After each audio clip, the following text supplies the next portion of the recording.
how shocked are you by what has happened to your party?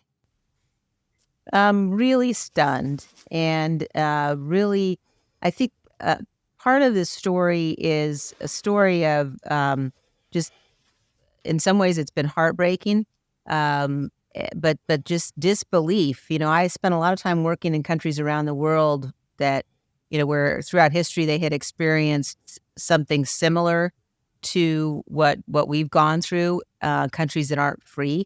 And to see it happen so quickly in terms of people willing to go along with what they knew to be dangerous behavior and to be lies was really, really shocking. Well, and this comes through in the book, the day by day as you're watching your colleagues. And again, you know all of these people. I mean, Kevin McCarthy, Steve Scalise, you've dealt with them on a daily basis. Mike Johnson. And what comes through in the book is how in real time, it was shocking and stunning to watch the way they trimmed the truth, flip-flopped, flat out lied, capitulated. I mean, this had to be an experience. And I think this is one of the strengths of the book is that, time and time again, you think, well, surely this person is not going to do this. And then they do. Yeah, exactly. It was, and if you go back and you look at sort of what was going on in the days just after January 7th, the party was nearly united, nearly unanimous, frankly, in understanding how dangerous this was, understanding how the lack of fitness for continued participation in our political process Donald Trump had demonstrated. But that just really sort of dissipated, especially after Kevin McCarthy went to Mar-a-Lago because he needed access to Trump's donor lists. Right. And so he was willing and Trump was sad and needed to be fed. And there was that, yeah. There's that story. No, exactly. I actually wrote at one point that, about the January 7th Republicans. It sometimes feels that you and Adam Kinzinger are the only January 7th Republicans left. On January 7th, what percentage of Republicans do you think would say, yeah, absolutely, we just have to move on from this guy. This is it. We're done. On that day. I mean, even Steve Scalise, Kevin McCarthy, everybody was saying it basically.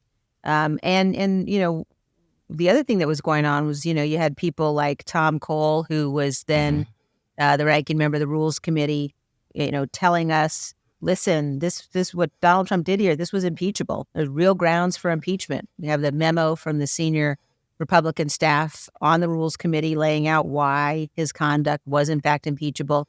So everybody understood. There was a moment of real clarity. And the stunning thing was how quickly that changed.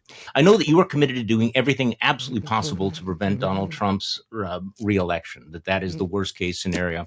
So talk to me about this speculation that you're thinking about a third party. How does this play?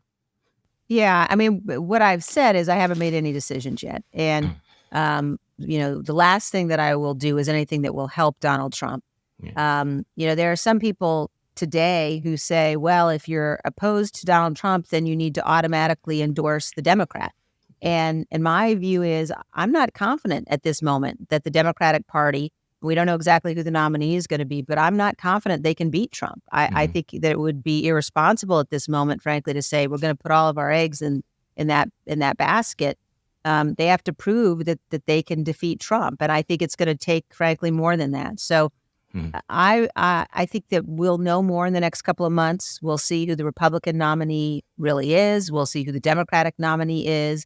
And I think all of us who recognize the danger that Trump poses will be able to make decisions then about what's next. So what do you think? Should Joe Biden run for re-election? Should he stay in this race? I think that's up obviously to Joe Biden and to the Democratic Party. I don't want to go down that path of giving advice. I think that right now we have a number of policy areas in which the Biden administration is failing to do the right thing, and that is giving potential strength to Donald Trump. When you look at what's happening on the border, for example, when you have even Democratic mayors and governors around the country saying this has got to stop. We cannot have the kind of lack of knowledge of who's coming into this country that we have right now. I'm worried about where we're headed on national security issues, for example. But fundamentally, we have to be able to defeat Donald Trump, and we can live with those bad policies if we have to, but we can't give people a reason to say to themselves, you know what, I know Donald Trump is dangerous. I know that what he did was wrong, but he's the lesser of two evils, because he's not. So I think it's incumbent on everybody to unite and ensure that we look beyond partisanship and vote in ways that will make sure we maintain the republic.